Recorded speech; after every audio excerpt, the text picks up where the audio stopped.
Have you ever noticed how some people seem to have an almost supernatural control over the environment around them without saying a word? They don't shout, they don't beg, they simply withdraw, and suddenly everything changes, the energy shifts, people start to question, to chase after, to feel. Now imagine if you did the same, if you stopped reacting immediately to everything, if you chose silence instead of the automatic response, retreat instead of explosion. What do you think would happen? That's where the point lies, when you stop being always available. Emotionally, physically, psychologically, the world around you goes into crisis because people are used to controlling you through your reactions, through your impulses, through your predictability. But the day you choose to withdraw, the game changes, and those who thought they knew you realize they know absolutely nothing about you. Carl Jung said, everything that irritates us about others can lead us to a better understanding of ourselves. Now think about this: when you become inaccessible, who really gets desperate, who gets irritated, who tries to provoke you just to elicit some emotion back? This reveals more about the other than about you, and it mainly reveals how much you are still being manipulated without realizing it. You keep giving yourself to please, to maintain peace, to not lose people who deep down were never really with you. And with every forced yes, every immediate response, every emotional reaction, you give away a piece of your energy, and at the end of the day, what's left? Tiredness, frustration, and emptiness you can't explain. But I'll tell you why: because you are too available for those who don't deserve even a minute of your silence. This video is not about turning your back on the world, it's about choosing yourself. It's about learning what Jung called individuation, the process of becoming whole, authentic, complete. And this process begins when you understand that silence can be stronger than 1,000 arguments, that withdrawal, when it comes from awareness and not from escape, is an act of power. So I ask you now, looking into your eyes, how long will you continue to be controlled by the emotions of others? How long will you react like a puppet every time someone pokes your wound? Maybe it's time to cut those strings, to withdraw, to become a mystery. Because when you stop being available, everything changes. You have been taught to always be present, to respond quickly, to please, to say yes even when you wanted to say no. Since childhood, you have been conditioned to believe that your worth lies in how available you are to others. But here's a truth that perhaps no one has told you with this clarity: this excessive availability is not a virtue, it is a prison. And as long as you continue to think that you need to be accessible all the time, emotionally or otherwise, you will be manipulated, drained, and forgotten as soon as you are no longer useful. Do you know why? Because being always available makes you seem predictable, and everything that is predictable becomes a tool. People start to use you as an emotional emergency button. They press it when they want attention, relief, validation, and then put you back on the shelf. But you don't realize this because you are trapped in an illusion that being present for everyone will make someone be present for you.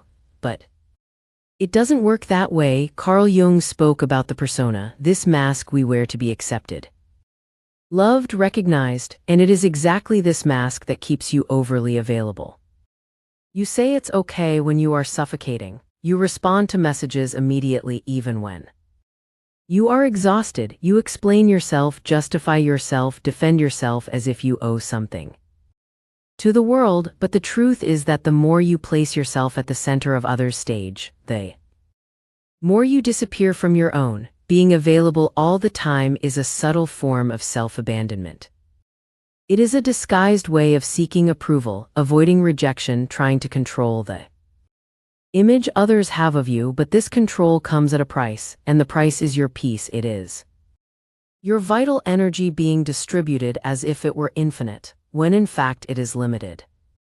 Very limited. People who want you available all the time in fact do not want you. They want what you provide: validation, company, distraction, emotional comfort. But when you change, when you set a boundary, when you refuse to react, those same people get irritated, accuse you, say you are Weird, it's not because you changed, it's because you stopped being functional for them, and here's the cruelest point: the more available you are, the less value others give you, because what is too abundant becomes emotional rag. No one respects what they don't have to earn, no one values what is always there. So now stop and think, who truly deserves your time, who deserves your attention?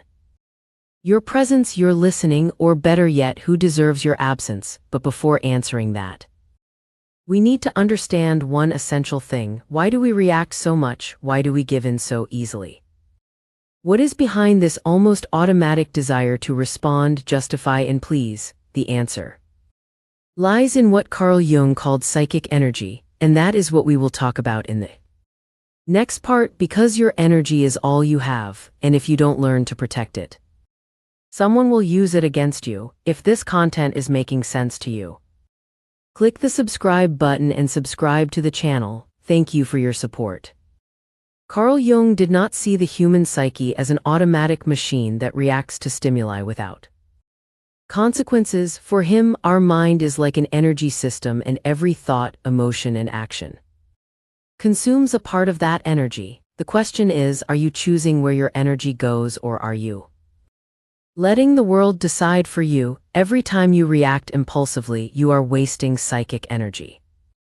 When you defend yourself against a criticism that didn't even deserve attention, when you respond to a provocation just to prove you are right, when you engage in useless discussions, when you try to please those who do not value you, you are spending your inner strength on what does not nourish you. And Jung was clear that which you resist persists. The more you react, the more you bind yourself. People who live emotionally drained are not weak, they are misdirected. And do you know what happens to someone who lives exhausted? They become vulnerable, and when you are vulnerable, you become easy prey, manipulative, opportunistic.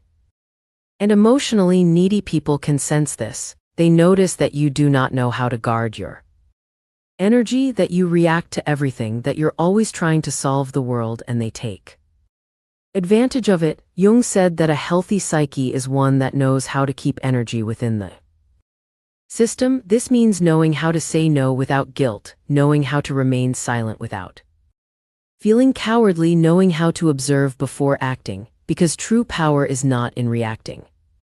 It is in choosing when and how to act, and this is only possible when you know yourself well enough to recognize your own impulses. How many times have you lost sleep over an unresolved conversation? How many times have you spent hours ruminating on what you should have said, or trying to understand why someone treated you poorly? This is energy being drained without return.